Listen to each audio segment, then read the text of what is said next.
up, everybody? Welcome to the Possibility Mindset Podcast. I'm Devin Henderson. I'm your host, and I believe that something greater is always possible for you. All right, cool. Let's like jump that. in. I'm going to introduce Brad here in just a minute. Question, do you sweat profusely from your armpits? That's not a question for you. That's a question for them. Okay. Sorry, I should have prefaced that, Brad, this let's is go not ahead and for talk. you. Let's get into it. Yeah. Can you never wear light colors because you know you'll have a huge wet spot once you start doing anything vigorous, like clapping your hands or texting someone, you start sweating? That's me. And I'm going somewhere with this, I promise you. When you wear black, does it have to be the right black even to not show sweat? Okay, all right, maybe you can relate to these questions. These are all personal questions for me. Well, here's what you need to know about. You need to know about Thompson Tees, the sweat-proof undershirts. This has been a game changer. Have I told you about No. this? Game changer for me, dude. They're not a sponsor. I'm an affiliate, and I so believe in this product. I started wearing them on stage everywhere I go. Men's Health called them the best undershirts for men trying to control armpit sweat. I'm telling you, now I can wear light blue. Watch out. And jog and no stains, man. Really? So if you have like hyperhidrosis or you sweat heavily, you've probably tried everything, to try to hide it and everything. Some people, there's even like over the counter like drugs and whatnot. So they have like this, I'm wearing one right now. It's like a lightweight layering system that like traps heat and moisture and allows them to evaporate, meaning like wet marks, sweat stains, colors don't seep through your clothes. That's the one part that I'm going to read word for word from the website that I'm like, but it's legit. They're machine washable. They're tag free. They're super comfortable. We're going to put a link in the show notes because it's like, since I'm an affiliate and they're not a sponsor, the website is like ThompsonT.com/?ref=154 and it just keeps going. So you'll just have to go to the show notes to link. But if you do purchase, it does help us with what we're trying to do here and the cause of the podcast. I say cause like we're saving puppies. We're on mission. The college fund for my daughters. So anyway, try Thompson Tees. I'm telling you, if you have the armpit sweat problem, it's the solution. So anyway, that's Thompson Tees. I loved freaking you out with that first question. Like, he's going to start with that? Let's go for it. I'm ready for anything. Yeah, man. you're like, I listed that as the last question. Why does he start? Does he flip the script here? So anyway, also just a huge thank you to Etc. Shawnee for providing the space. And they typically provide breakfast. We didn't eat today because all of us have to be somewhere. We're on the run. Yep. But you were saying how good the coffee is. Oh, the coffee's the best. And I feel like I'm a breakfast aficionado. Etc. is the best in town. You've been here? Oh, yeah. Wow. Oh, okay. yeah. My wife is, 100 pounds. She's so skinny, but she'll order 2 plates here. She'll get the Eggs Benedict and something else, and she'll just go to town. Dude, that's awesome. Oh, that's awesome. Yeah. But, again, like this, sometimes these guests just pop up perfectly, and he's like endorsing our sponsor. Absolutely. So, check him out. unasked, didn't even know. So that's great. And then after you took a drink of coffee, and he's like, "Oh, that's so good." He's like, "Oh, sorry, Devin, because I'm 100+ days off coffee, but it's all good, man. We're getting through it." So, hey, Brad, good to have you here. Hey, man, good to be here. Everybody, this is Brad Ellis, my newfound friend. So, Brad, Christian, husband, father of 3, co-host of the Ghostrunners Podcast. You've seen his sketch comedy skits on YouTube. You know it is Jean Shorts Comedy. And then let's flip on what he does. He also does Ellis Custom Creations for custom-made furniture. That's right. So, like, YouTuber, podcaster, woodworker. Just the classic trio, That's right. I was like, everyone was expecting, woodworker's next after this Jean Shorts, you know. He is passionate about his faith, his family, his sports, music, woodworking, and comedy. Yep. And so we're going to have fun talking about this today. I mean, we have a lot of things in common. We found out after we had our first coffee. It was like, what? And so we have some things to talk about. Obviously we're gonna talk about possibilities for you, and we want to hear about what's next. What are you excited about? How are you able to let's going on while pursuing the greater possibilities? So let's start with this. We had a mutual friend, my daughter, who works at Chick-fil-A. It was a fan of Jean Shorts Comedy. By the way, if you don't follow them already on YouTube, go to Jean Shorts Comedy. Hilarious skits.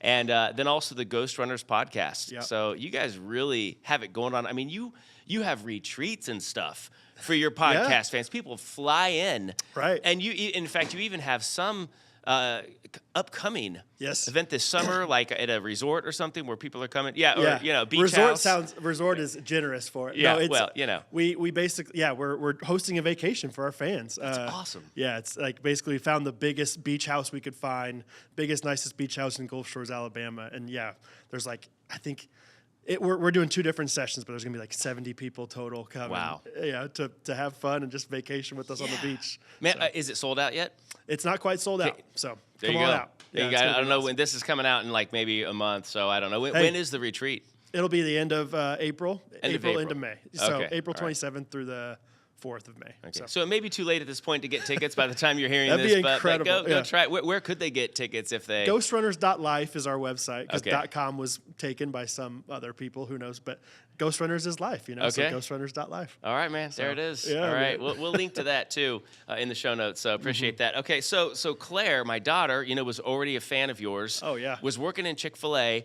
And who should come through the drive-through but Brad Ellis, right? Do it like shooting a video for Jean Shorts, right? It was like every parent with a minivan or something. Okay, yeah. And so she was featured kind of at I don't know, giving you the food or something at the drive-through, and then at the end, I think made some of the outtakes or something. Totally, so, yeah. Well, because I mean, our channel is big-ish, but not that big in the grand scheme of the world. And so we're not used to being recognized. And then all of a sudden we go through the drive-thru at this Chick-fil-A thinking, oh, we're going to be kind of uncomfortable filming this thing. And she's like, hey, I know you guys. You guys are Jean Shorts Comedy. I was like, yeah, we are. Thank you for knowing us. That is awesome, man. Well, and what she told me earlier that day, I think we talked about this when I had her on the podcast, was she was thinking that day about, wouldn't that be weird if the Jean Shorts people came here to Chick-fil-A and then you came that day? The world just works like that sometimes, where when you're kind of like following something, you're into something, you think about, could this become part of my life in some way? And there it was. Very, very weird. Just wild. Yeah, just see it. And then, of course, she started coming to church with us. And then you guys started coming. It is awesome. I know. So then I finally meet Brad at church, and he's taking care of one of our kids because he's that kind of guy. He's just going to... take care of babies with his wife, he and Catherine, which was awesome. And so I'm like, oh, this guy's neat. And then it turns out, I'm like, oh, he does the podcast thing. He's a YouTuber. I'm kind of transitioning. Well, I'm not transitioning. I'm adding more of trying to add more to my YouTube channel, have a greater impact. Started the podcast recently. So I was like, we have things to learn. And then it turns out you might want to do more speaking. Right. So I was like, we have things to talk about. It was so funny. Yeah. Like we hung out. We talked probably 10 times when I would see you in the hallway, but it was always like, how's it going? Hey, good to see you. Yeah. Oh, you have 15 kids. Okay, go tend to your whatever. Right. And so it's just chaos as you're transitioning, getting all these kids picked up and everything. And so I didn't even get to know you at all. Yeah. And all of a sudden I get to know you and I'm like, oh, we're like one and the same. I mean, our circles, like we just found out, Tyler Hilker, who was on the podcast once before, from a connection in Oregon, where they're from, and your sister happened to go up there and do some missions work. Yeah, they work or together. It's like, I mean, the circles overlap. It's crazy. And then it turns out that your sister and my wife were sorority sisters. We put this together while we were having coffee, and it was like such a mind-blowing moment. It was like, what? Yeah. So just crazy, such a small world thing. And then, it turns out you had a water birth or a home birth for your one of yours, and we had started home births at one point too. It turns out you're like a huge fan of The Office, which, I mean, I know it's like, what? You love The Office? Yeah. My gosh, that's insane. But, I mean, you and Jake, your co-host, and, what's Jake's last name? Triplet. A lot of you know Triplet. Jake. Yeah.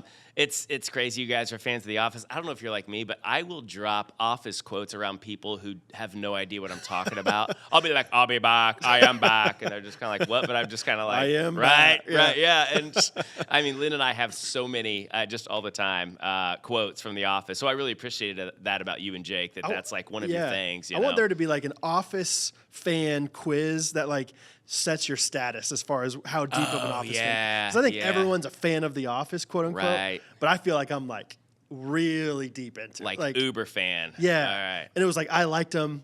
I mean, I started watching right when it came out in high school. Okay. And just a big high fan. school. Yeah. You're like, I had You're 5 aging kids me, dude. So, what was I? Yeah, I already had 10 kids at that point, man. I didn't have time to watch The Office. I had to watch, you had to watch reruns. on Netflix. I'm using the word reruns. He's using Netflix.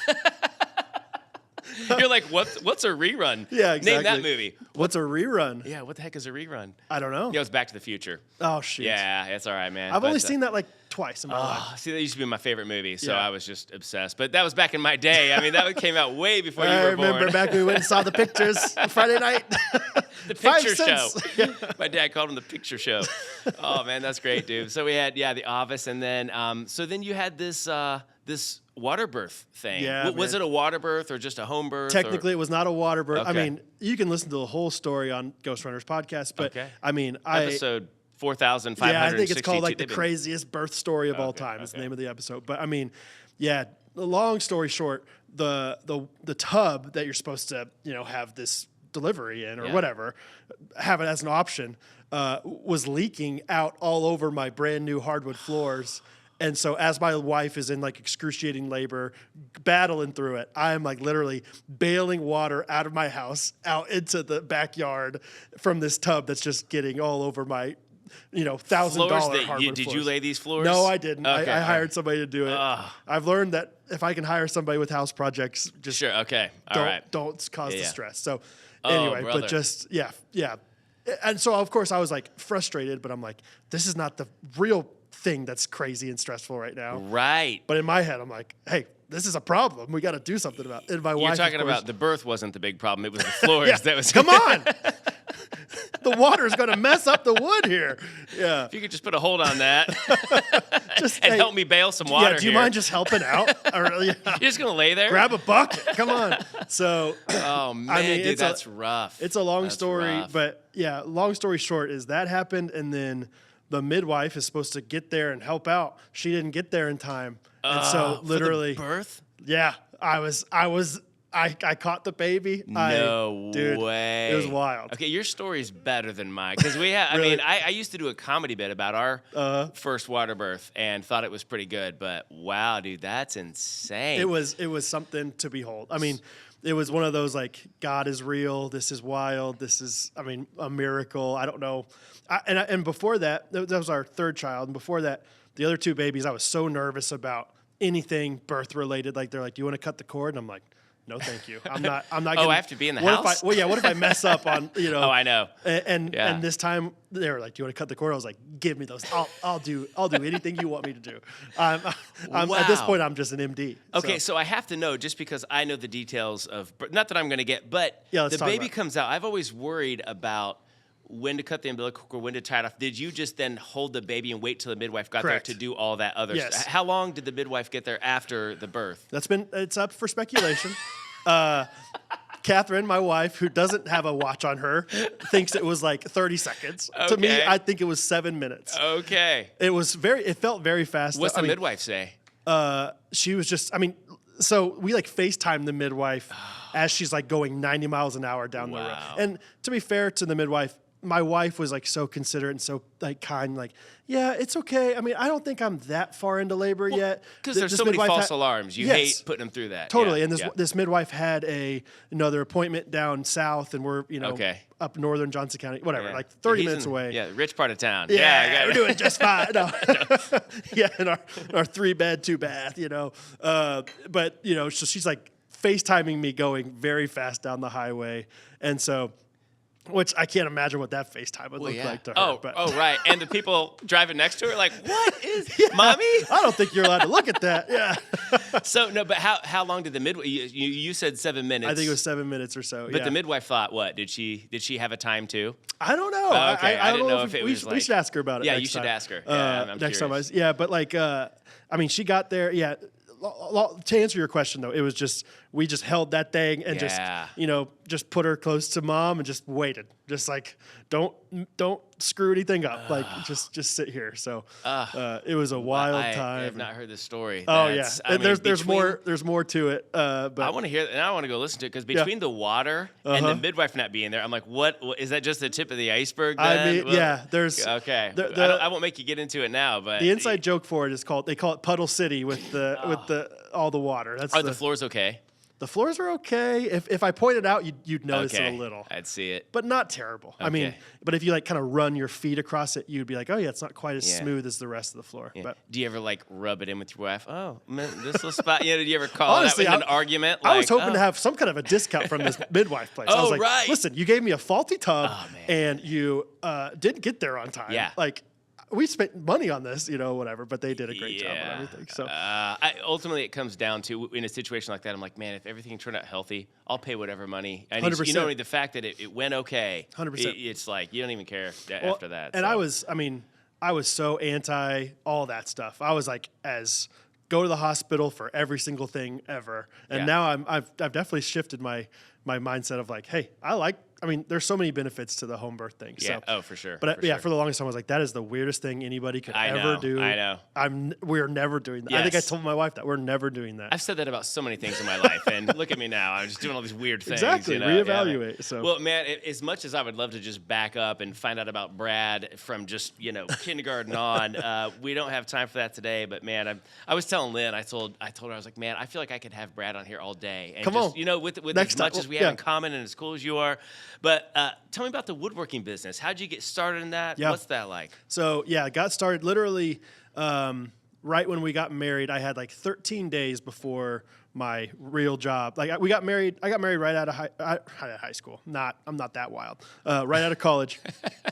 You're unorthodox, but come on. Yeah, come on. We're having home births, but we're not that great. No, we're homeschooling our kids. We're not that weird. No, but I got married shortly after graduating college. Got my first job that I was starting like 13 days after marriage, and so was just so bored for those 13 days. And my wife was working, and I was just and she's like, you just need to have some kind of hobby. And she's like, maybe this coffee table. We need a coffee table for our house. And we went to Nebraska Furniture Mart or wherever, and it was so expensive to buy a coffee table, and it was crappy materials. So I was like, I guess I could learn how to make one of those. And literally had never. I mean, my dad is the best man in the world, but he is not a handy guy at all. Like I did not grow up knowing the difference between a 2x4 and a 2x6 and whatever. Like didn't grow up using the drill ever. You guys didn't even own a ruler. Yeah, I mean, right? That was about, we had a protractor for geometry class, and that was about it. So. And by the way, pause real quick. That was the other thing. Your dad and my mom have worked together at Johnson County Community College for like 80 years or something? I got lunch right after I met with my dad, and he's like, I know Devin. And I'm like, of course you do. Everyone knows him. That's what that coffee was like. It was like all these discoveries. Yes. I had to pause there because I forgot that. Oh, okay. So he's the best. So here you are. You have to make this coffee table. You've never done this. That's yes. So then what? I just YouTubed a lot of videos, watched some people tell me how to cut wood with a saw. I mean, I literally had to like look up like how do you make a straight cut on a saw? Like I was that amateur. How do you reattach a finger? Yeah, genuinely. and so somehow, miraculously, this first coffee table turned out okay. And I was so proud of it because I'd never done anything like that. And then, 6 months later or so, I was in the market or the desire, I guess, to just buy a new guitar. But we were newlyweds. I didn't have any money. And so I was like, well, maybe if I just made a little extra spending money by selling another table. Oh, I thought you were going to say you made a guitar. No. I was like, what? That would be incredible. Yeah. Okay. Yeah, I need a new car, so I just built one real quick. No. So, yeah, I was like, maybe I could make enough money on the side doing this woodworking thing.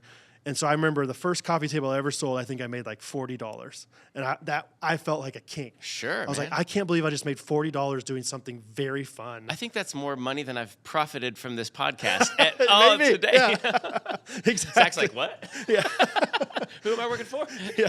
And so, it was awesome. And so I was working corporate job and doing this little woodworking thing on the side. And I got so busy with both of them that eventually I was like, well, I got to quit one or the other. I was working like 18 hours a day. And I missed it. What was the real job at that point? Oh, yeah, it was Cerner, which is like a IT, pharmacy IT tech company for hospitals. So healthcare IT, I guess is what they call it. So not a fun job by any means. Kind of a soul-sucking classic like first job out of college. Like no one really cares about you kind of thing.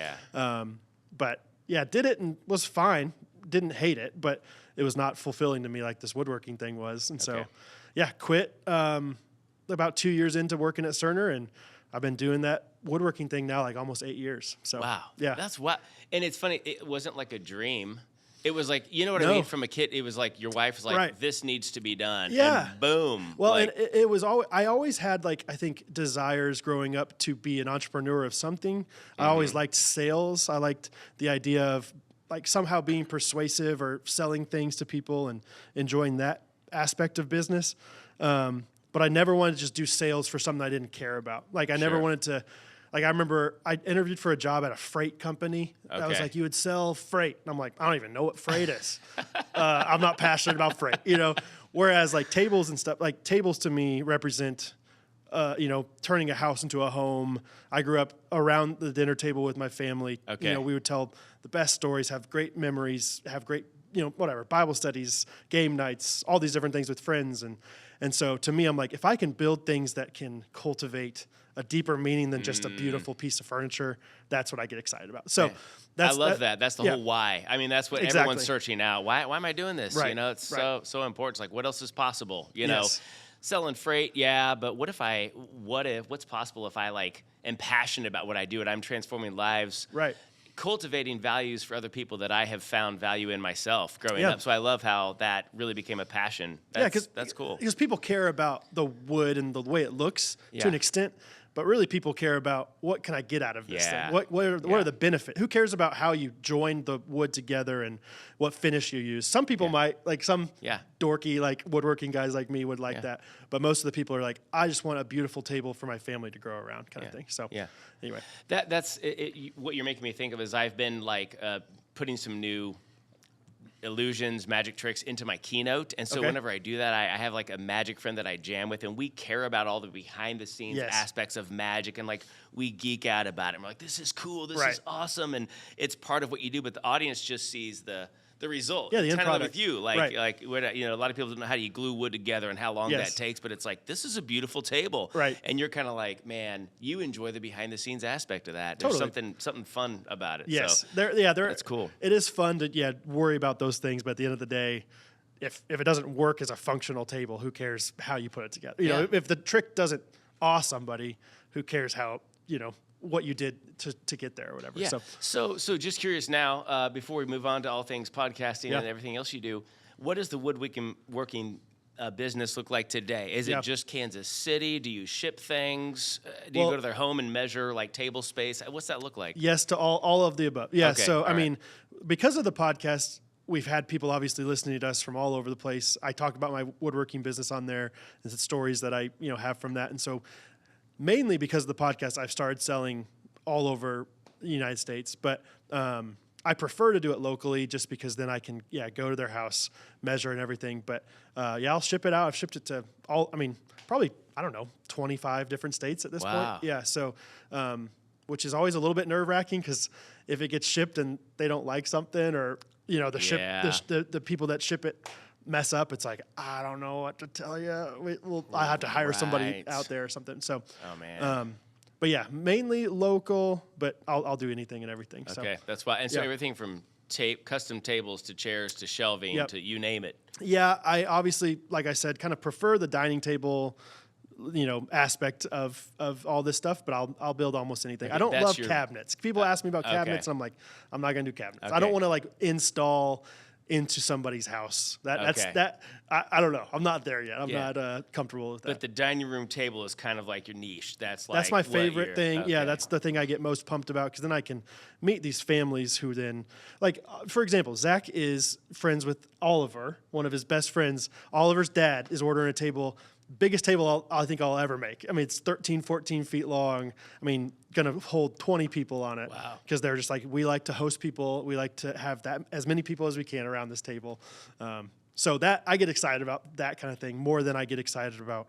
Yeah, I built some floating shelves for some plates to go on. Yeah. So. Wow. So father of three starts a woodworking business and decides, you know what, I'm not busy enough, right? Let's start a podcast and start a YouTube channel that's just gonna like crush it. So talk to me about that. How did that come up? How did you and Jake say, let's do this? Yeah, on accident, basically. I mean, so Jake and I have been friends for a long time. He actually worked in ministry with my wife, and so we've done a few like fun things like the podcast or like these videos on the side just for fun. Probably 7 or 8 years ago, we kind of started doing some different things like that. But he got into podcasts before I ever did. I'd never really listened to podcasts before. And he's like, we should start one. I was like, yeah, okay, that sounds cool.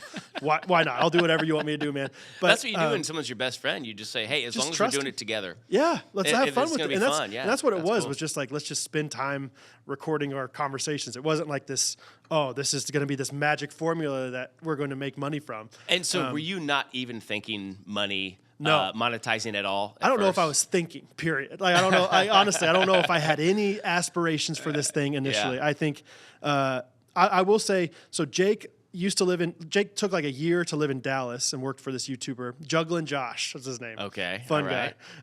Would probably be right up there aligned with, magicians and jugglers there. Yeah. Anyway, did some fun videos with him, and he would come and visit Kansas City, and he would stay with me. I would drive him to the airport, and then the car on the way to the airport, we'd have these funny conversations, and that was right when the Comedians in Cars Getting Coffee, Jerry Seinfeld show was getting so popular, and I was like, I'm not trying to say that we're like Jerry Seinfeld, but like this is kind of similar to Comedians in Cars Getting Coffee. Like these conversations are just fun and whatever, and so he's like, we should start a podcast. So he moved back to Kansas City, and we started this podcast, and it's truly about nothing. I mean, we just talk about our lives.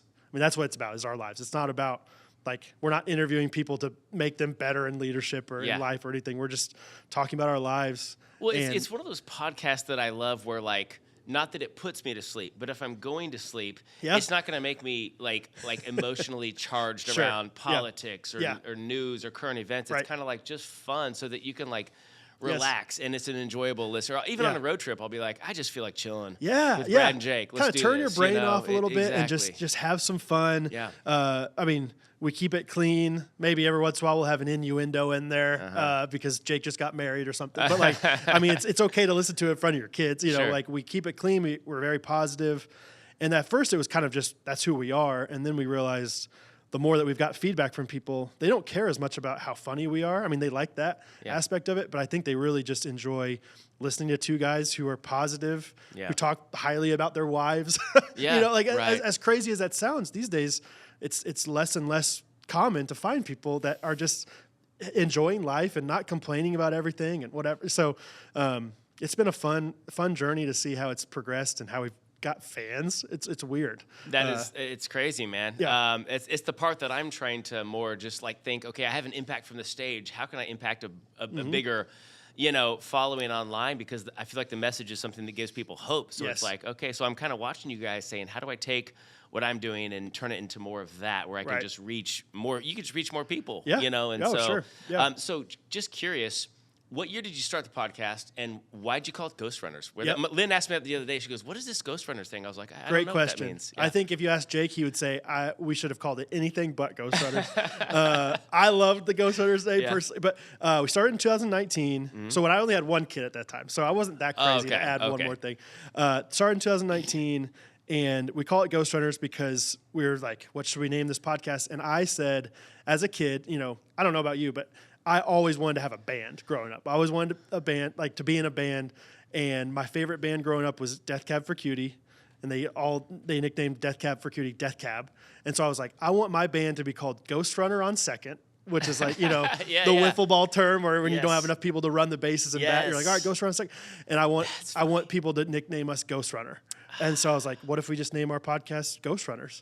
And so literally that was about as much thought as we put into it. Jake was like, sure, I don't care. We're not going to do this for more than 5 episodes probably, so why not? I never tied it to that Ghostrunner. Ghostrunner, we used to say that all the time playing kickball and wiffle ball. And I was always thinking Ghostbusters or like Ghost Hunters or something, but that makes so much more sense now. And so many people are like, oh, it must be some, spiritual, talking about ghosts. And I'm like, it's not about ghosts.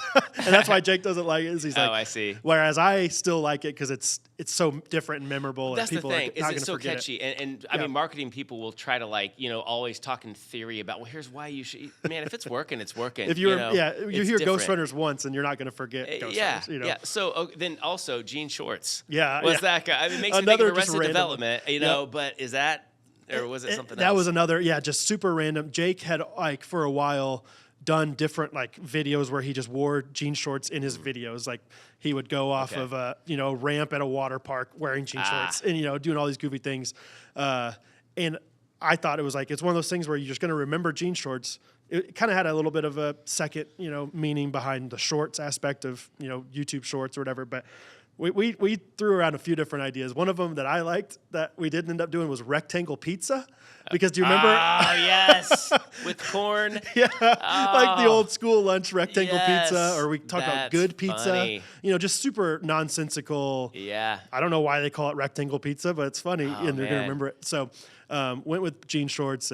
But yeah, people are always like, oh, you guys are the blue jeans guys, right? And I'm like, pretty close, almost, jean shorts. So another one that just, I think originally Trey Kennedy, who started the channel with, wanted to call it Do Less, God Bless Shorts or something like that. And I was like, that's a mouthful.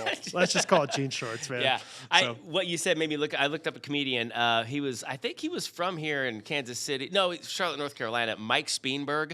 Okay. But he featured here one time at the Kansas City Improv and talked about the rectangle pizza and was doing all about generational things from kids from like the 80s and 90s. Yeah.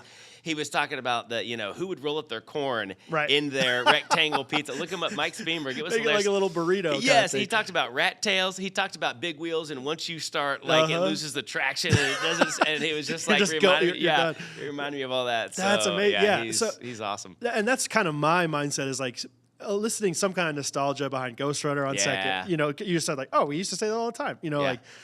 We have a football little alternate podcast that we do every once in a while called All-Time Quarterback. So same kind of idea. When you're a kid, you didn't have enough people to play both sides. I'll be the all-time quarterback. Yes. So anyway, jean shorts, kind of the same idea. Wow, man. That's so you're into sports. Like, what is football then? Like the big, I know you guys have done some football, skits and that kind of thing with jean shorts. Did you play football? Grew up playing football. Okay. Yeah. High school was a pretty big deal in high school for me to play. And, but I like basketball the most. I like playing basketball the most, but I don't look like a basketball player. I look like a football player. So therefore I was better at football, but I get really passionate about the Chiefs. Obviously anybody in Kansas City right now is so into it, but we've done a few different jean shorts Chiefs parade videos actually, where we just go and interview people at the parade and just get so into that. And just love basketball. Grew up a huge KU basketball fan. Even though I went to K-State, I still maintain a huge KU fandom with my dad, and so get really into that as well. So nice. I love sports. I love what it taught me as far as, just leaning on somebody else as a team, learning how to fail together, learning how to, individually fail, but somebody else picks you up and then you can still succeed kind of thing. And so it's special to me. It's something I'm excited for hopefully my kids to experience someday too, playing some sports. So it's my daughter right now, she's 6 and she just started her first year of cheerleading, which is not sports, but it was, we're okay about it. A couple of ours wanted to do cheerleading next year and upward too. And it's kind of like, all right, I mean, it is a sport. Yeah. It's just one of those things where it's a different vibe when you're going to watch and be a spectator. And, so we're trying to wrap our minds around, is this really what they want to do? And is it the best thing? Now I just sound like some anti-cheerleader, like, no, I don't do cheerleading. Oh, dude. Every cheer, I'm clapping at the end of it. Like, everyone else kind of it's cheerleading just kind of over on the side. And when she gets done with that cheer, I clap, I wave to it. She's still at the age where she's not embarrassed by me. So she's waving every time. It's that's sweet. Awesome, man. By the way, we've mentioned your family. Shout out to your sister, Dana. I mentioned your sister. I don't know if I actually said her name when I said she and Lindo, but Dana, awesome. I knew her from K-State. Oh, yeah. So. My sisters are the best. I'm the baby of our family. Dana's 10 years older than me. Julie's 8 years older than me. And they're awesome role models. It was like I had 3 moms in a good way, growing up. So Hey, I was a surprise too. So were you? Yeah, I was. I was the third, and my mom says, "No, Brad. We stopped at perfection. We stopped at perfection." I was like, and then had you.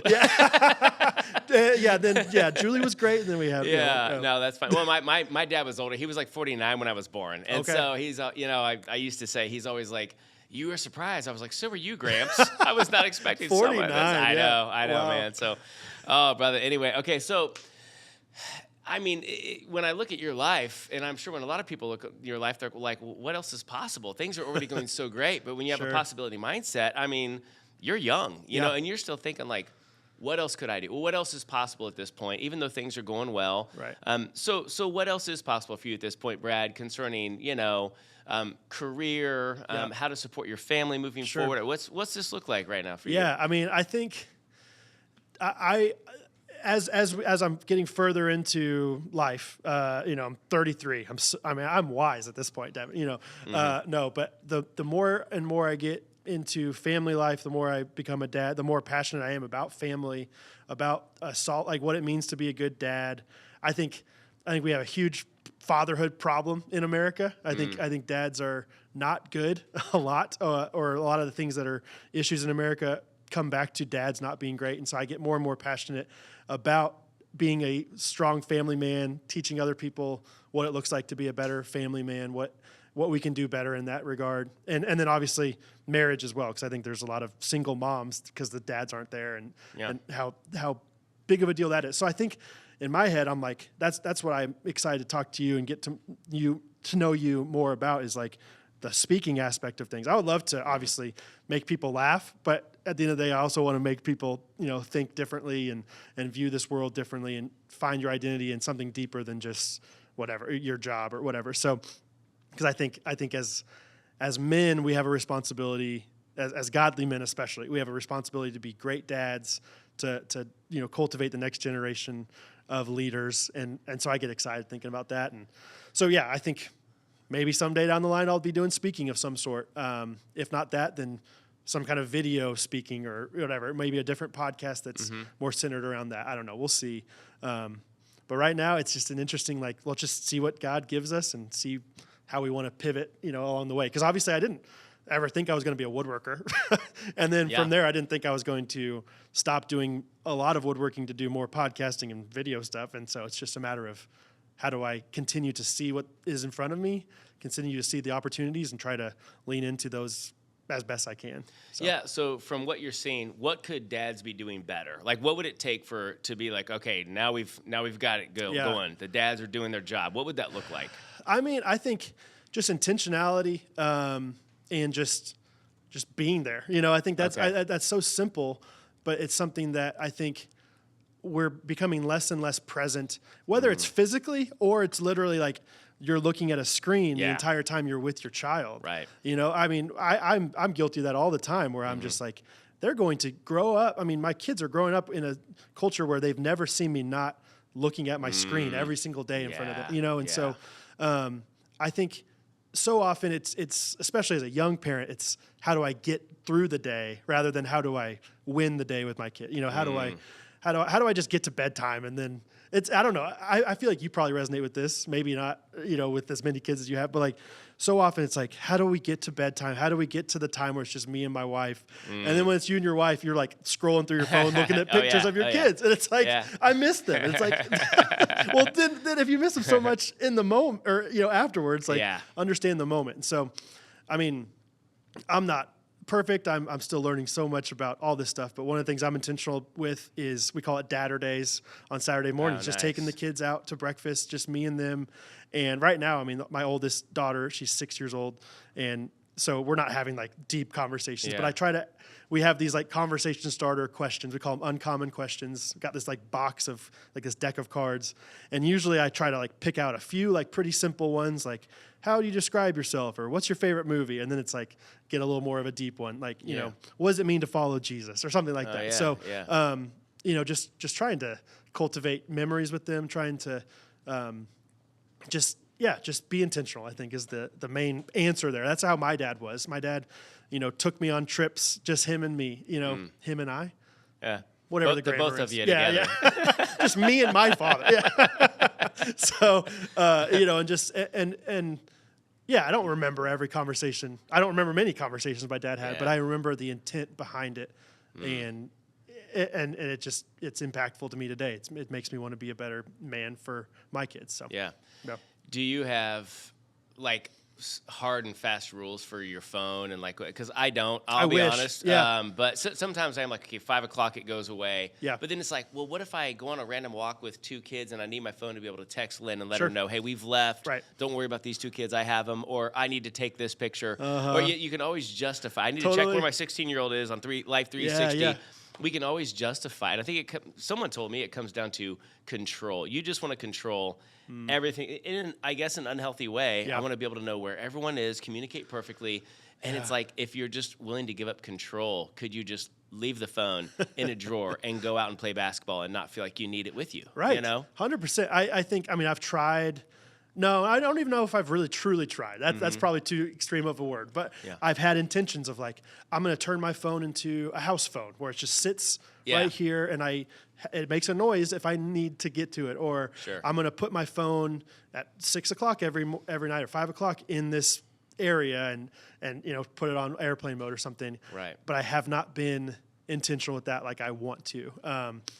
But because of the justification of it, because of, sometimes people might call me or whatever. And what if my mom needs me? What if my dad, is in the hospital? It's and something. It's like, well, that's never happened once. And if it, I don't know. So we've thought about all these different things, and we've even thought about like turning my wife's old phone, 6-year-old phone into like have it on Wi-Fi or something and have a different number, and it's like our emergency number at night or something. But see, with Claire, we tried to do that. It was like this would have been about 3 years ago, right at the beginning of COVID, and we thought we'll have a family phone because I was getting a new phone. It'll be a family phone. Well, it became Claire's phone.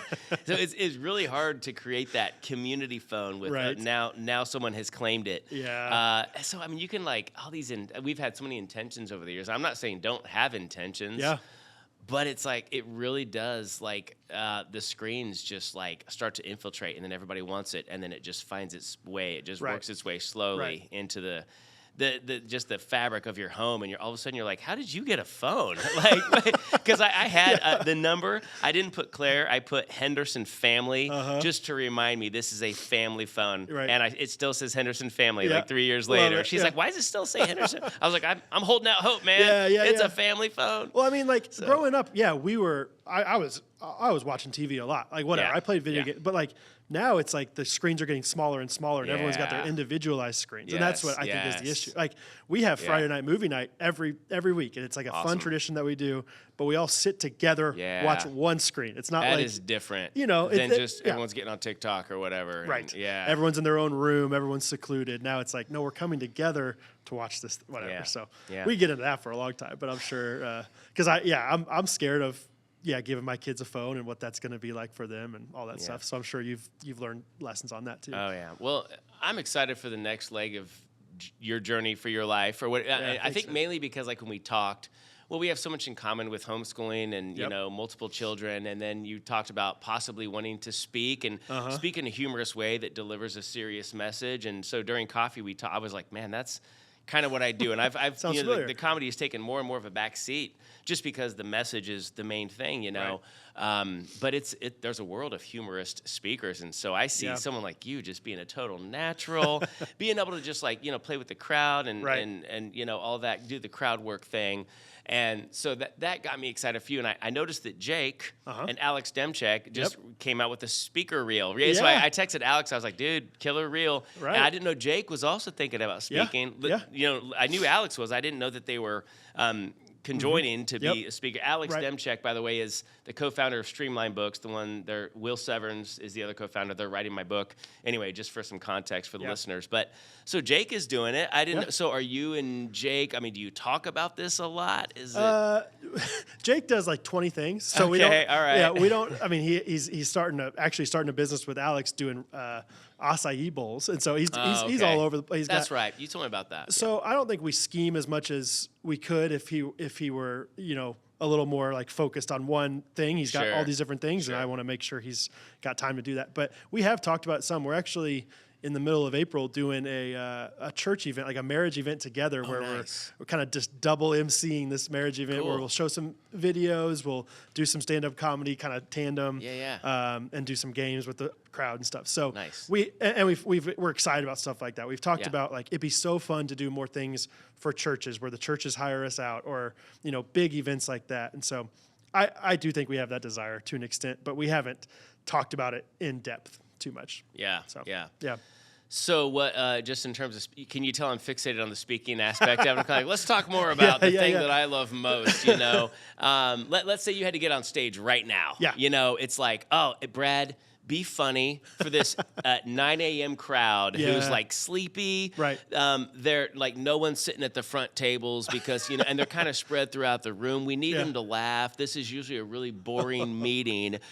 And I just want you to like be a little bit motivational, something they can take back to do their jobs better, but make this fun. Oh, wow. And you had to like do it right now. What would you get up? What would you get up and say? Man, I don't, that's a good question. I mean, first of all, I would very tactfully probably make fun of like half the people there. Okay. Like I would call out the guy that looks bored. Like the way Michael Scott names the people with the different features. Baldy. Yeah. Oh yeah. Yeah. You are fat. You like pizza. You like pepperoni. Pepperoni Tony. Yeah. Yeah. All those things.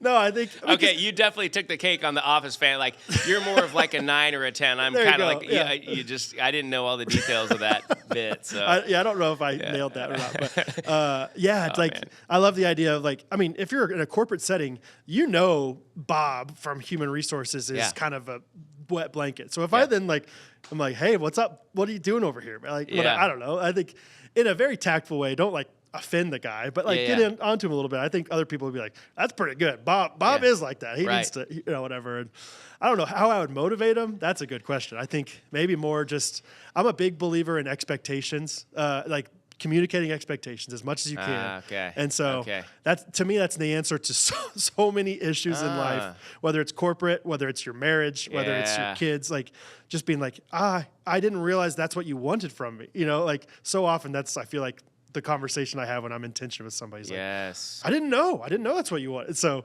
I would probably talk about that. I mean, if you're putting me on the spot in 5 seconds. I put you on the spot. Like I've never asked anyone that question. I didn't plan that question. I just thought this would be fun to riff, but I love that whole communicating expectations thing because like I sent you a long list of what to expect today, right? I loved it. And I didn't know this about you. So I'm like, well, now I know you probably appreciate, when to show up, where to come, what it all looks like. Spoke to me. That was my love language. I mean, you nailed it. But I mean, like, even if you were just like, no, the expectation is just come and we're just going to, talk. And like, great. At least we communicated that. Yeah. So that if we come and we don't talk, I'd be like, hey, the expectation was that we were going to talk. Yeah. Well, I mean, even if you like, so recently people have asked me like out to a coffee or like they've been like, hey, can I have a call about this?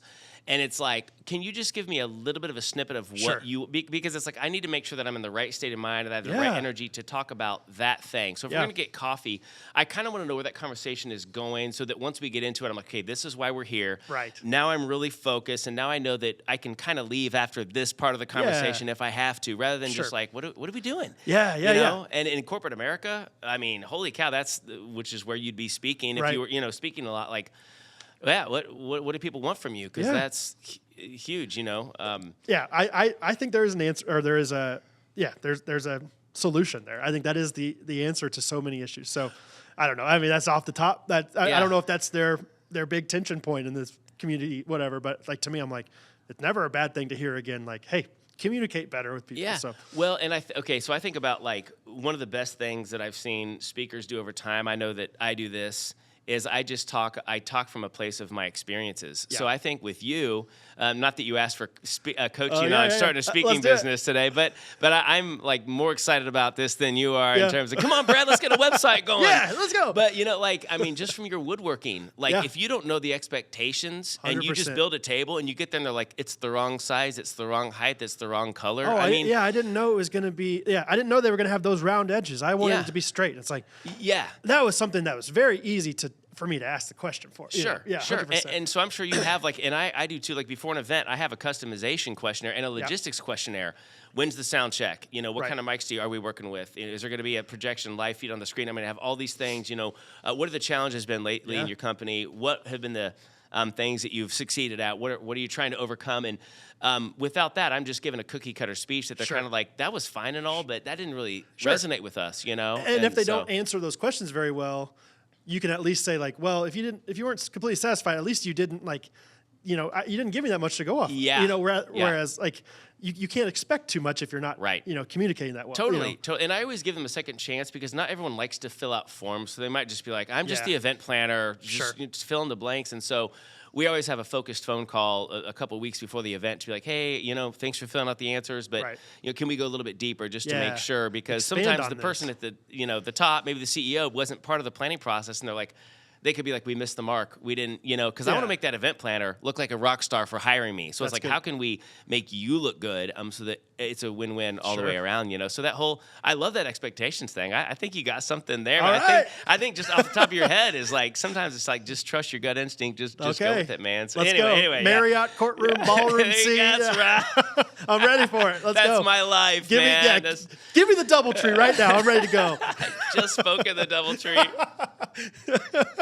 You get it, yeah, dude. Yeah, man. It is funny because sometimes with the speaking gigs, like you'll go into like more of an event center and there's a backstage and there's someone putting the wire through your shirt to mic you up and you're like, that's right. Where's cool the makeup undershirt, artist? Your Thompson T undershirt. That's right. I was like, watch that. Don't go under the Thompson T. Stay on top of the Thompson T. There's 2 undershirts. Just shameless. But man, then you just feel like kind of like a rock star in those settings. Sure. And then you go to the DoubleTree where it's like tiered seating and but it's just the group that they are and I'm now I'm backpedaling like, but it was really fun, guys. We had a good time, didn't we? But it honestly, it keeps you humble and it makes you really appreciate the times where like the technology and the sort of like the fanfare built around the event and they're putting out LinkedIn posts like a year ahead of time. You're just kind of like, you feel like a rock star. But then the little gigs, quote unquote little gigs, make you feel normal, remind you that just stay humble, and ultimately it's not about me. I'm not up there. I'm not, Taylor Swift getting up, putting on a concert. I'm Devin Henderson here to like impart wisdom and help other people. So it's a weird thing because when you come from an entertainer background, transitioning to speaker, which is kind of like what you'd be doing, it's hard to get out of your ego and think this is not about me. Like I want applause and I want laughter. That's what the magician comedian in me wanted. But now it's like, I want head nods, like, I want people taking notes, like that means I'm making an impact, and so it's a different ball game once you transition into speaker. It's a totally different thing. The way that I do magic tricks, the way I do comedy, it all changes, Well, in my experience, like with entertainment or whatever you want to call it, like so often the thing that I think people are going to enjoy the most about the podcast, or the thing that I think, oh, people are going to die laughing at that, like, I've never, I don't hear feedback like, that was great.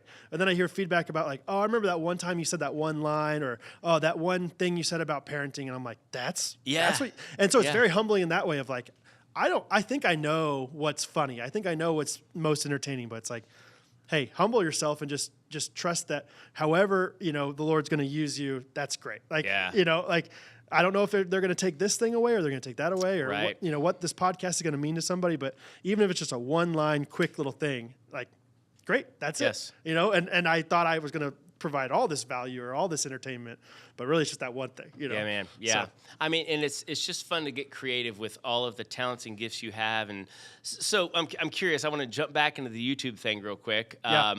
How do you and Jake spark your creativity for like these skits? Because I mean, you are generating these things just like bang, bang, bang. Where are these ideas? I mean, do you guys?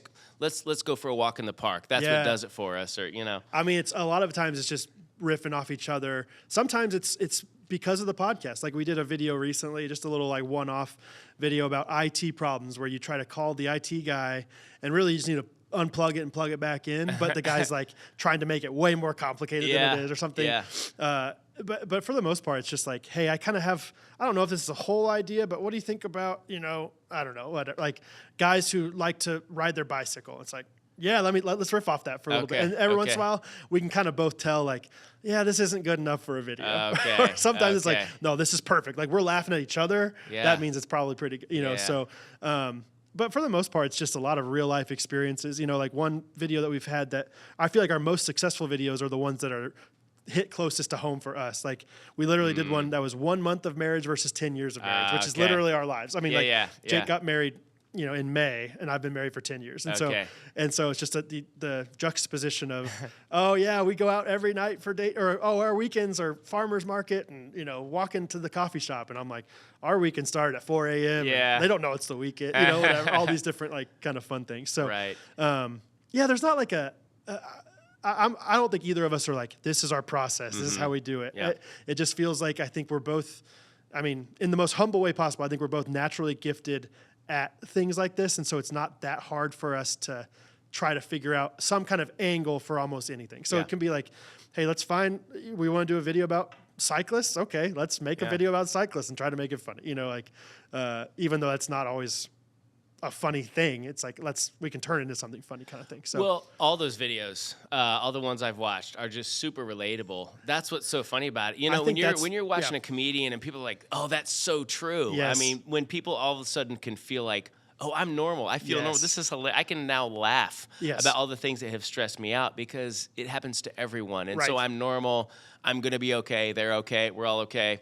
And I think your videos like bring that healing quality to people as much as it just at times seems like entertaining, fun. Sure. You're actually helping people. Yeah. Which is like a cool way to think about it. That is a cool way to think about it. Yeah. People have messaged like, I've had a really hard week and this video really brought my spirits up. And I'm like, this video is about, Dave Ramsey. I didn't think it was going to, all these small things. So, but yeah, it is really sweet to hear stuff like that.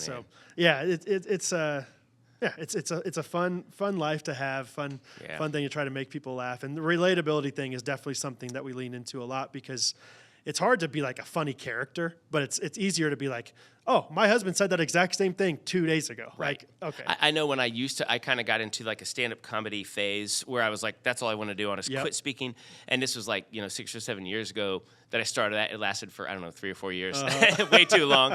But I remember I was always trying to invent funny things like, or greatly exaggerate, like more than they should be exaggerated. Right. And it was like, I was just trying too hard where I just wish I would have stuck more to like true story, which, I would say they're based on true stories, but it was like Anchorman, based on actual events. The only things that have been changed are the people and the places and the events that happened or whatever. But I was like trying too hard to add funny where I just would forget real life is funny. Because you ever just telling someone a story and you're just telling a true story and they just bust up laughing and you're like, what's so funny about that? Well, it was true. Yes. And it resonated with them. So I mean, my favorite comedian is Nate Bargatze. He's great. I believe every single story he says. I believe that's his true personality. He's not like some act, He might put it on a little bit one way or the other, but like for the most part, it's like, no, that really happened to him. He ordered that iced coffee with milk. Yeah, you can't make that up. Yeah, it's just like that is so relatable because that could happen to anybody. For sure, man, for sure. So, dude, I wish we could go all day. Hey, Zach, could you just change your schedule? We're gonna hang out all day. Do you mind? I just need you to stick around. No, but man, I would love to have you back at some point. I thought it would be fun at some point to just like hijack you and just like do like a guest co-host thing and just just talk about whatever. We'll pick something. Just have some fun. So dude, I could talk all day. I mean, this is my job now. It's just talking. Right. Well, thanks for being here. And I do have 2 final questions for you. But let me just say, hey, check out Thompson Tees. Go to the link in the show notes. Seriously, game changer. Totally change your life. Also, thank you to Etc. Shani, who Brad endorses as the best breakfast place in Kansas City. And I know breakfast. Yeah, he's a breakfast. This guy's eating breakfast in his life. Aficionado, is that the word you used? I was going to say connoisseur, but aficionado would work as well. Okay, I don't really know the difference. I'm going to tell you. There's a difference. No, I'm not a wordsmithing connoisseur, whatever. So, but anyway, okay. Last thing, I want to make sure we get all the ways they can connect with you. Yeah. So there's comedy YouTube channel, Gene Shorts Comedy. Get on there, subscribe, like the videos, check it out. Ghostrunners Podcast, get on there, check it out. And the retreat again. What was the you're like, Devin, why are you pushing this retreat? No, so, but bro, all right, cool. It'd be so fun what to is have it, people. Man? So our website for Ghostrunners is ghostrunners.life. So ghostrunners.life/travel, you can see all the information about it. You can get our merch, ghostrunners.life/shop. You can buy a T-shirt that says Ghostrunners on it. So, perfect. Those are kind of the main ways. And then obviously my woodworking business is Ellis, my last name, like Ellis Island, elliscustomcreations.com or Instagram, Facebook, all the things. So fun awesome. times. There you go. Check it out. Follow Brad. Yeah. Just a great dude. I remember even like asking my mom about your dad, asking Lynn had met your parents, and just they're like, oh, nicest people in the world. I mean, that's why I'm passionate about families, because I got a good one, man. And I think that makes a big difference in your life. So awesome. Absolutely. So that was my first question. How can they get a hold of you? Last question. Here it is. Just one piece of advice for my daughters. Oh, again, putting you on the spot. One piece of advice for your daughters. Whew. Don't settle for a bad man. I don't know, or just go for I think that's not the best advice, but just like, I don't know, man. I'm passionate with my daughter. I don't know if this happens to you, but every wedding I go to now, and the dad's walking the daughter down the aisle, and I'm just waterworks, man. I'm just like, that's gonna be me someday. That's my princess. I suppress that thought. I'm just like, I can't go there. Yeah, you can't get there, man. I mean, man. I'm a lot closer than you are too, man. I'm just so you better possibly start a few years away. So I'm like, all right. Yeah. I'll be good. I think, like I said, I think there's a lot of value in a good man and a good godly man on a family, on a marriage, and you are a child of God, and so therefore do not settle for anything less than somebody who's going to treat you well. I mean, obviously, no man is perfect. No, I've grown a lot in my marriage. I wasn't perfect when I started this thing by any means. I was a knucklehead who was selfish and whatever. I still am, by the way. But I think, just know your worth, know your value. I think so many girls these days can just lose that or have insecurities. It's amazing. Like my wife, most beautiful girl in the world, and she still has insecurities towards the way she looks or whatever. All these things. I'm like, wow, if you're feeling this way, I can't imagine all these girls and what they're going through, and and so just recognizing that you are wonderful and that you need if you are going to go for a man. First of all, I don't think you should date in high school. Well, I was going to say that's too blanket of a statement, but it's all right, man. Say it. Develop your personality, develop what you like, have friends in high school, but don't be fixated on a boyfriend in high school, because I think a lot of people do that and then they miss out on all the other memories of high school. But Zach, you hear that? Don't. I'm just kidding. As he's on his phone over there texting come on, girls. Zach. Yeah, hey, what's up, sweetie? I don't know. I'm just rambling at this point. But yeah, at the end of the day, I think I just am passionate about girls. Yeah, just and being a I'm passionate about girls. Whoo, baby. Can we clip that out into a short? I'm passionate about girls. And I'm passionate about high school girls. Just like a long pause. No, but that's funny. I think, and same thing for guys. Like, hey, be the kind of girl you want. Girls, be the kind of girl you want to eventually have as.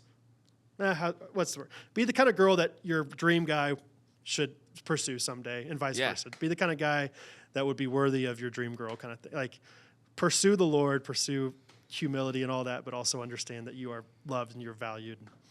Don't be insecure. That's great, man. I know it's a lot of rambling, but it's okay. Man, the truth came out of that. So thank you, man. That's great stuff. I appreciate that. And then I'll one thing I say it mostly to guys. So Zach, I guess listen to this for you. But in general, I think as a high school guy, I went through a phase, especially like my senior year of high school, where I was like not as nice as I should have been to my mom. And so like almost every time I ever talked to high school boys, I'm like, be nice to your mom. My mom was so sweet to me, and I just wasn't. I wasn't a terrible kid by any means, but there was times where I was like, why are we clashing? Yeah. It's probably because I just wasn't nice to my mom. So I'm like, hey, be nice to your mom. Yeah, so. And not to draw this podcast out into tomorrow, but I have a question about that. Like, okay.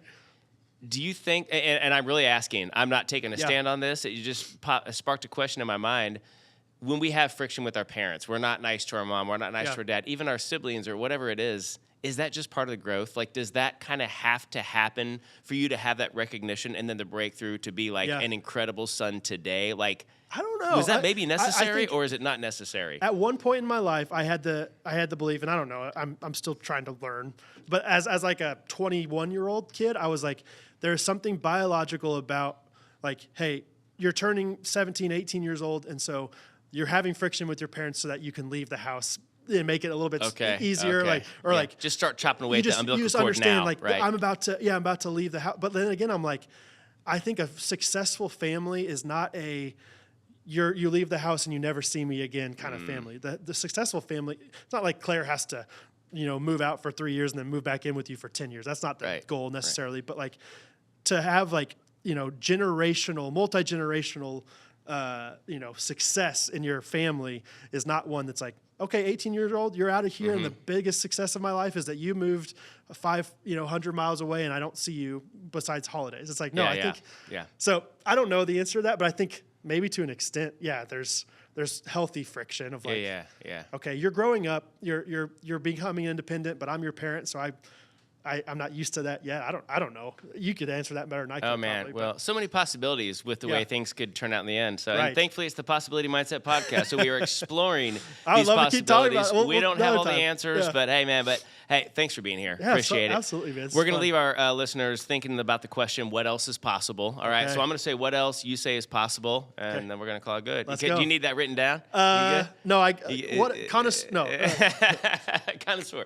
All right, here we go. Hey, thank you so much for joining joining us. Thanks to Brad, our guest. And remember to never stop asking the question, what else is possible? We will see you next time.